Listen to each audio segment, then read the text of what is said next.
So our next keynote this morning is also going to be from E.ON, and it's going to provide insights on another very important topic, and that is bidirectional charging, because as we all know, bidirectional charging really has the potential to become a game changer, not only for EV drivers, but also for homeowners, and maybe even for the entire energy system. And E.ON, in case you are not aware, has been one of the pioneers of bidirectional charging, and we're very pleased to welcome this morning the Chief Commercial Officer of E.ON Drive. So let's have a very warm welcome for Matthias Wicher.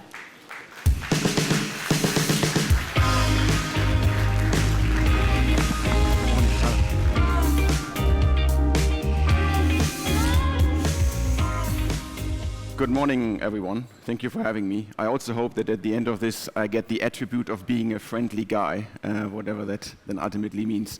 So thanks for having me. Thanks you for being here. I think this is a bit of a thread of the two sessions that we now have from E.ON. It's about us being an energy company to try to bring sort of smartness in the next level of what the energy system allows us to do to customers. We just heard the colleagues from E.ON Drive Infrastructure to talk about, as you've heard, time of use and dynamic pricing to the public infrastructure space, so public charging. I'm going to focus a bit on how we can get sort of smarter charging capabilities into the home and into the business.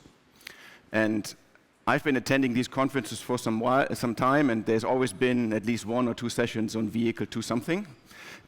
Today, I want to, similar to the colleagues, share some sort of real life learnings and effects on profitability and on commercial effects of using vehicle to something technology. So it's based on a pilot and some tests that we've been running for quite some time.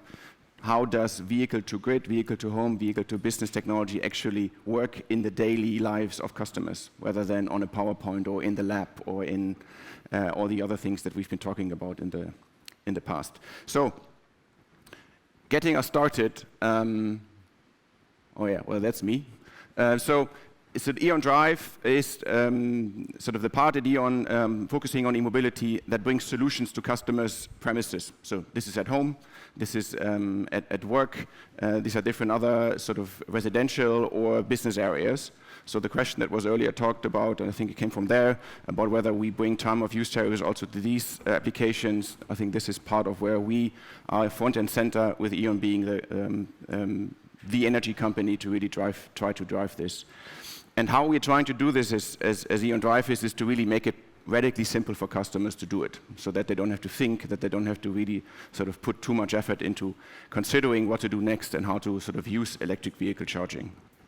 Now jumping into the topic of smart charging, now who's going to be surprised by that, right? So this is a bit of a truism, so I think there's no real sort of different opinions on it.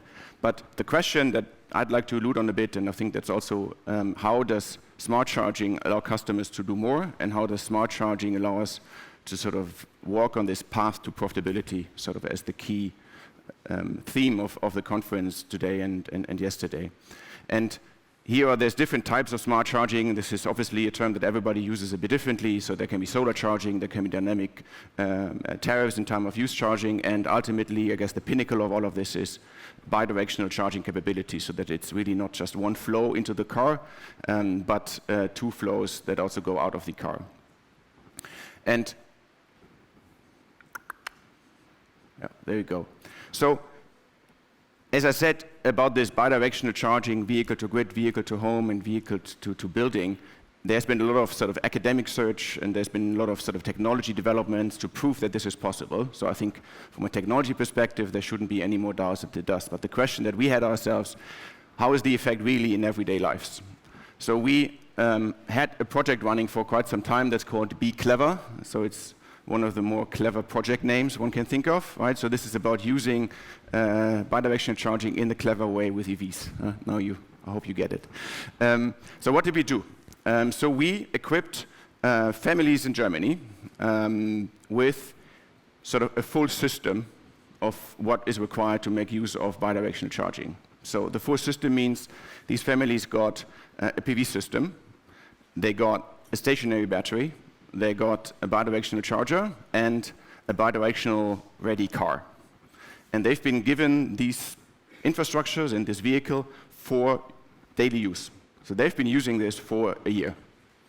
And this car has been turned into their normal vehicle, right? So this is the car that you sort of drove to work, that you sort of brought the kids to school with, that you went to grocery shopping. So this was the primary modes of transport that these families have used for this period of time. And then we looked at how does the energy flow sort of change, and how does it really sort of affect how kilowatt hours are being generated and used in this household as well as in the vehicle.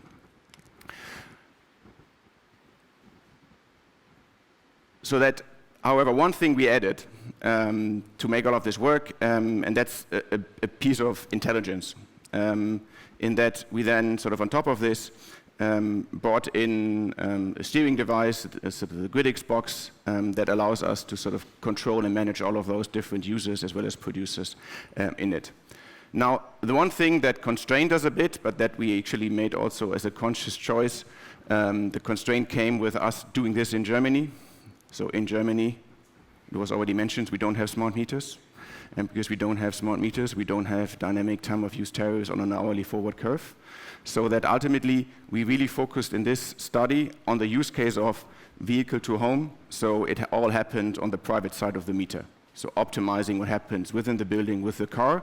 And if you look at sort of the next page, we did not yet go to all the other use cases that ultimately bidirectional charging as technology can allow us to turn into also then ultimately business models and propositions for customers to be benefits from. So what are the other use cases, just sort of to draw the full picture?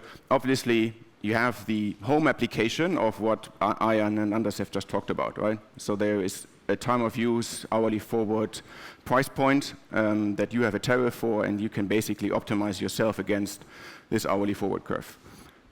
Not available in Germany at this point, already very common for many of our customers in Sweden, and as well as in Denmark, as well as in Norway and in Italy. What have all of these markets in common? They happen to have smart meters.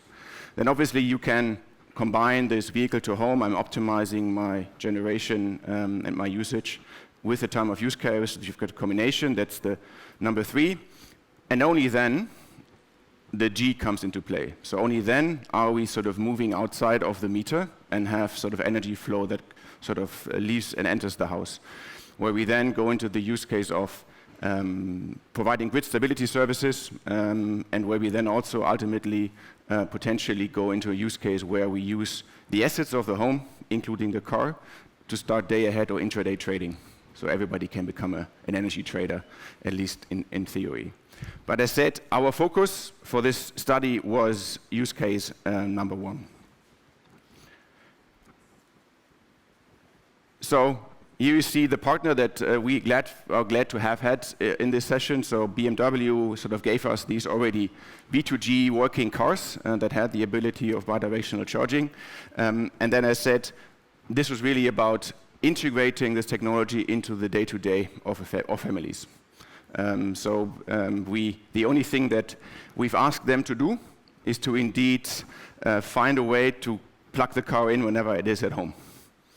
This is the one thing, if there's no plug, then there's basically you can't do anything. So this is the one thing where we sort of checked also with the families that really happens on a continuous basis, that we can actually test it. And as said, we've run this for a year. Now I'll come to the disclaimer later. So how does this then work?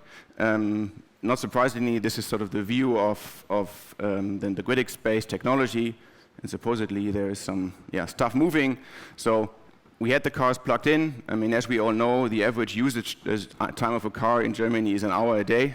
So if it is plugged in and if it is home, then there's 23 hours of time where if solar is generated, it can go into the car, or if there's no solar generation, it can flow out of the car, as you can see, and then be used.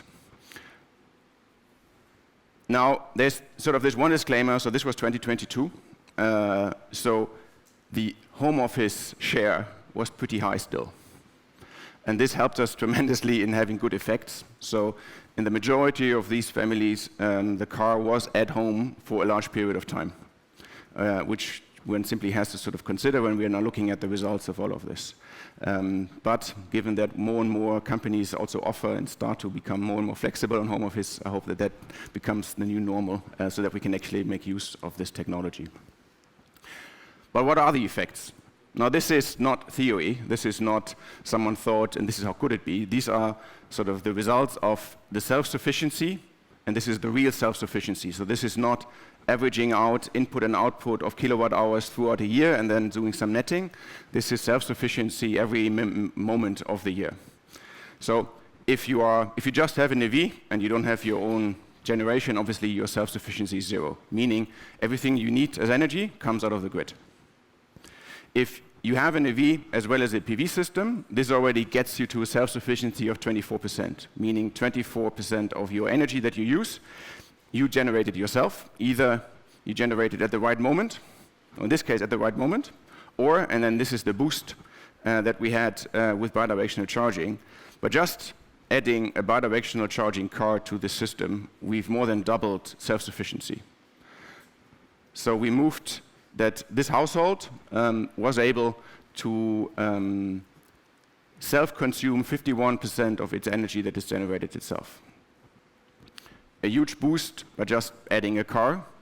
The next step, though, is also surprising to me, as it sort of begs a bit of a question of how viable the setting is going to be in this case, is having a stationary battery on top of this in the house is just adding 8% additional percentage points of self-sufficiency, which really shows you, I think this was also mentioned yesterday, if it's plugged in and available to use, then the EV battery is the cheapest and most effective storage device that you can have in the home.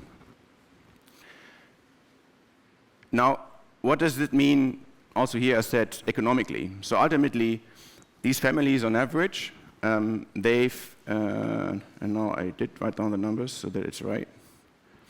They fed into the car 1,300 kilowatt hours in that year. So instead of feeding in these 1,300 kilowatt hours into the grid, they've pushed this into the car and then made use of it later on during a different time in the day or in the weeks to come. And this means that instead of taking these 1,300 kilowatt hours from the grid, it's self-consumed, i.e.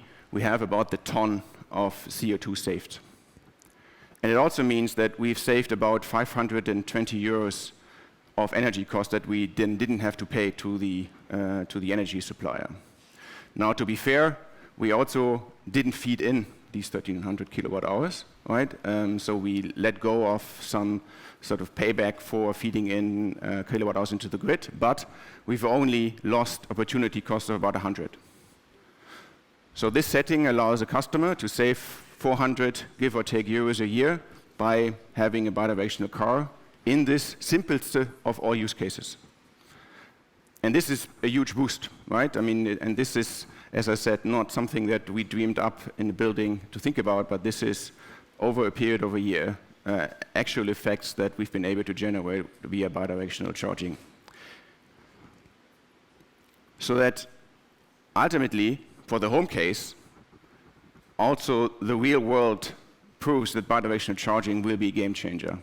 And at this point, I'd like you to sort of take away 3 key learnings that we took out of this.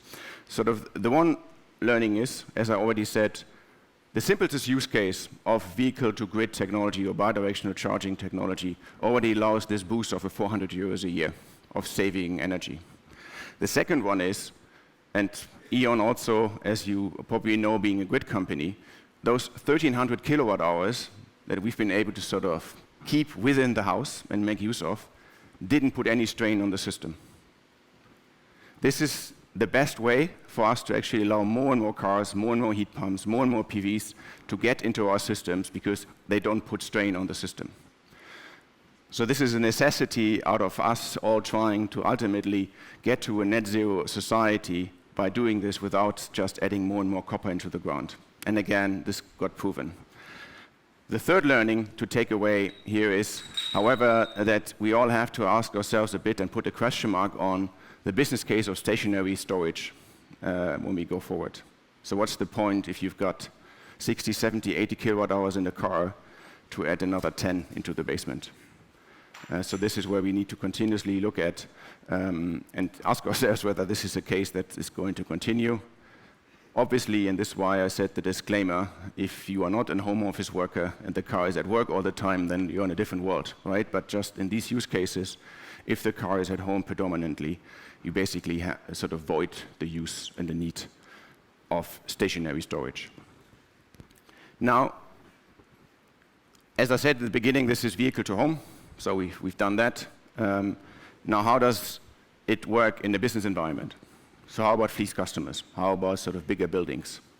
And in this case, on the one hand, it's sort of all the same mechanics apply, the same sort of hurdles and the same opportunities you have, but generally, it is all a little bit more complicated, right? Because you've got sort of more users, you've got more requirements as there is potentially a production line or sort of other requirements that obviously are primary to optimizing some energy and saving some money, right? I mean, it's obviously production and the real core of the business needs to run first.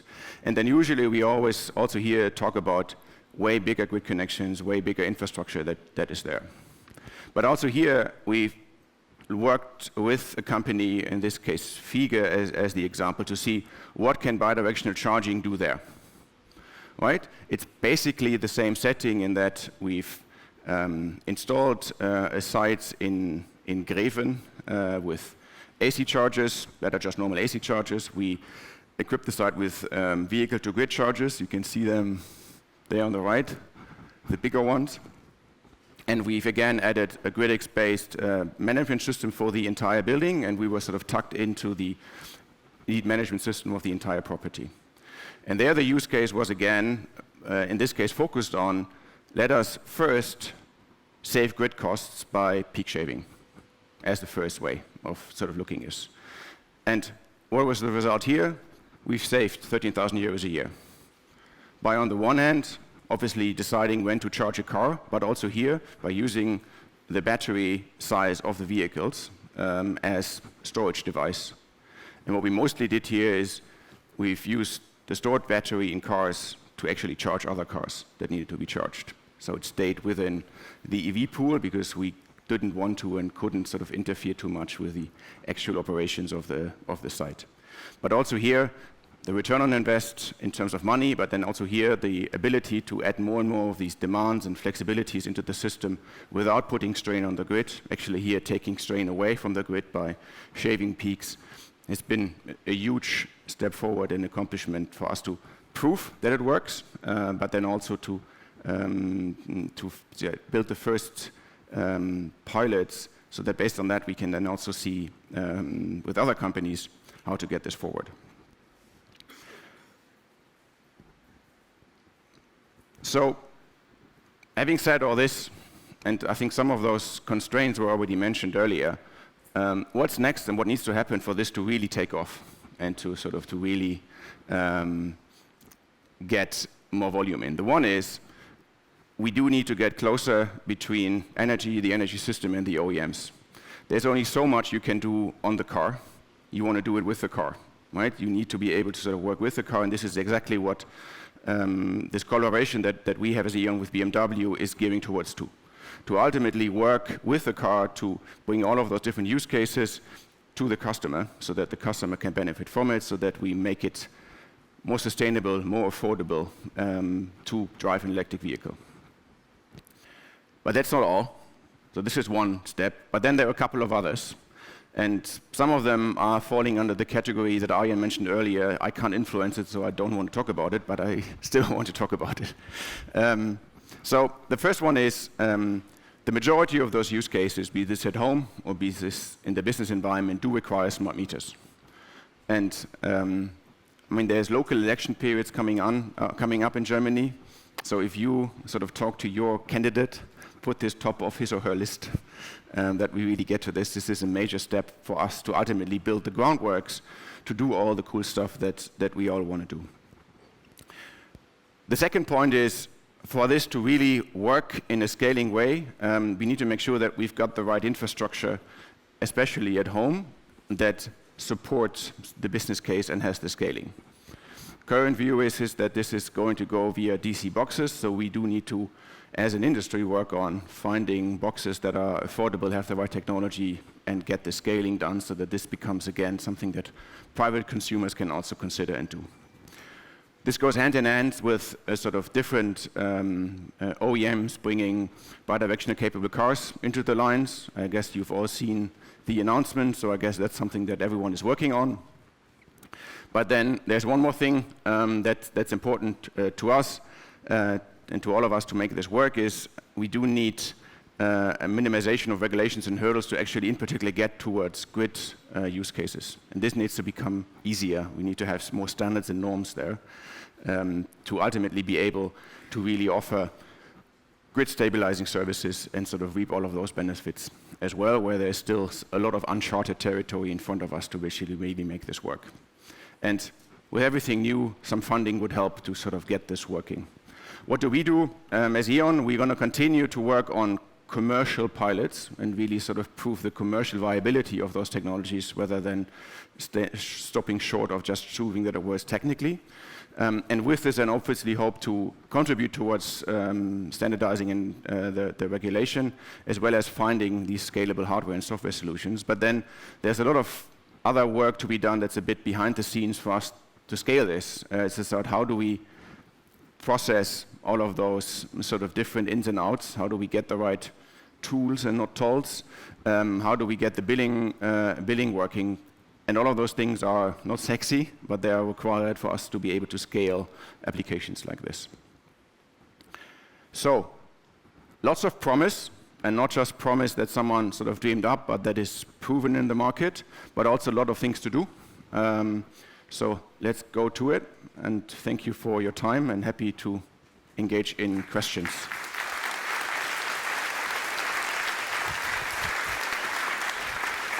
Thank you very much, Matthias, and I think by the end of your presentation, nobody doubts that you're also a very nice guy. Okay, good. Okay, just to get that out of the way. So, once again, we open up the floor here in-house for your questions. If you have them, we have one here, but we also, I understand, have several that were sent via the app, so we're going to go back and forth. So we can start with this gentleman over here, and then we'll take a question from the app and take it from there.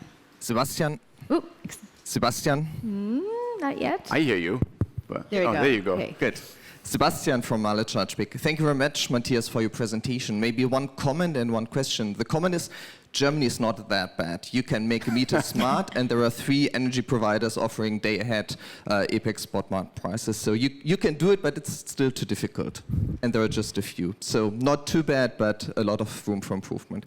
The question is here, baseline in terms of self-sufficiency. Is it unidirectional smart charging what you have as a baseline, or just plug in and charge whatever the OBC can do? Because the figures I know is if you have a baseline unidirectional smart charging, the gap to bidirectional is much smaller than the one you showed on your slide. No, the baseline, I mean, the first baseline is you don't have a PV system, right? That's your first step. And then it's from a PV system, we've added bidirectional charging. So the baseline is to basically not charge and then bidirectionally charge. Okay. So just the comment, you can achieve a lot even today. You don't have to wait for bidirectional chargers. Of course, this is what we have to do for the energy transformation in the future. But the baseline unidirectional smart charging is much better than what you showed before. Okay, we can take a question now via the app. In the savings calculation, is the decay cost of the battery due to the higher usage considered? Well, that's a question that I didn't think anybody has really the data to answer.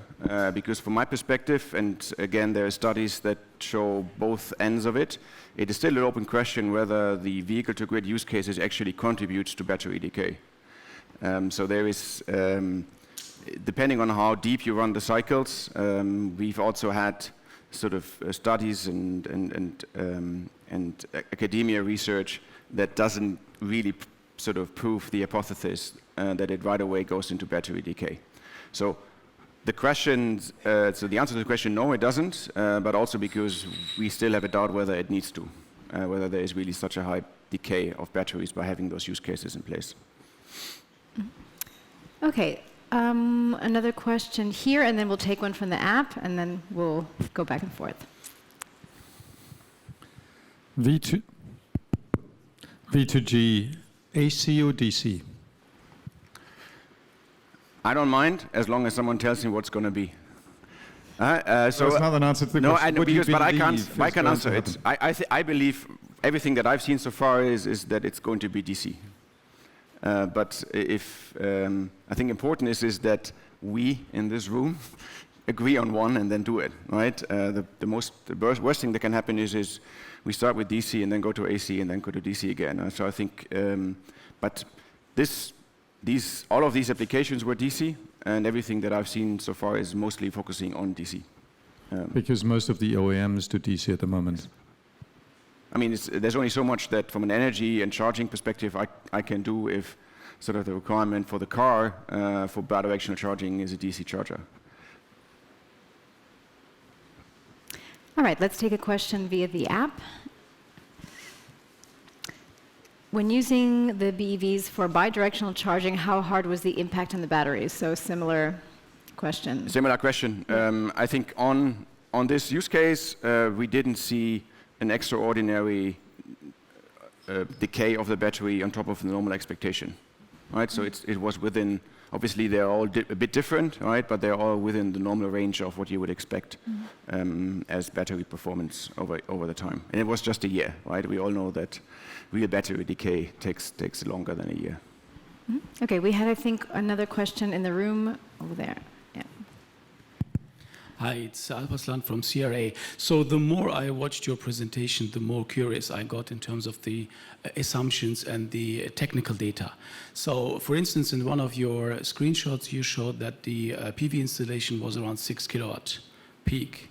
So with that kind of installations, it's really difficult to get the necessary power activated to get excess energy into the car, for instance, right? So question is, what was the average installation capacity you have used on the PV side? I don't know. You don't know. No. Other question is, why did you go for the residential clients and not for the business clients with a bigger rooftop solar Because capacity? we wanted, because the point of this was to prove whether there is a use case in the residential area. All right. And Okay. and then sort of secondly, the Fiege business example that included own generation that they've already had on site, right? But we focused on the charging pieces of it. All right.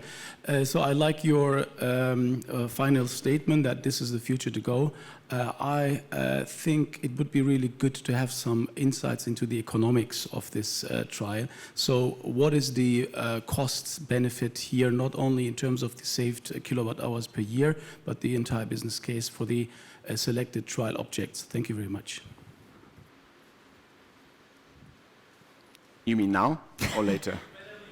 Well, the point is, again, this was a pilot, so obviously, what are the costs for the residential clients, right? I mean, the PV system has its own sort of its own business case, and actually by increasing self-consumption, you significantly improve the business case of a PV, right? So and then the installation of EV charging. I mean, the boxes that we had to use obviously are not yet scaled price competitive DC boxes, right? And that's the main piece of component.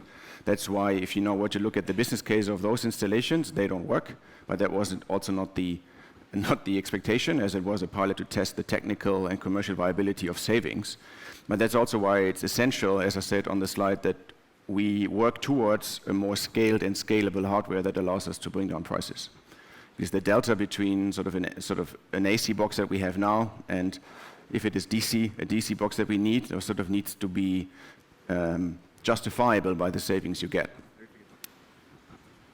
Okay, let's take another question from the app and maybe one last one from this side of the room. So you have a thank you, Matthias, for the presentation. And this participant also agrees you're indeed a friendly guy. So the question is, will bidirectional charging be used in multi-family homes? And what are the challenges and how long will it take? Thanks, Shikala. So I think ultimately yes, but the challenges on multifamily homes are for bidirectional charging are the same that we have in normal charging, right? So what's the meter concept? How are we going to put sort of energy contracts against charging? How are we able to allocate those energy usages to the different individual homes? Which are all things that there are solutions, but they are all not straightforward. They all have a complexity, and we're going to have the same and even more complexities than when it comes to bidirectionally charging is. So how long would it take? I don't know, but it's certainly going to, similar to what we have now a couple of years after a real adoption in single residential homes. All right, we have time just for one last question on that side of the room. Thank you. Hi, my name is Dennis from Lada. Where are there? Okay, this online question was somehow the question I would like to ask. No, you can make up one. Another one, yes, another one. You haven't shown numbers to the V2G case, so only V2H case.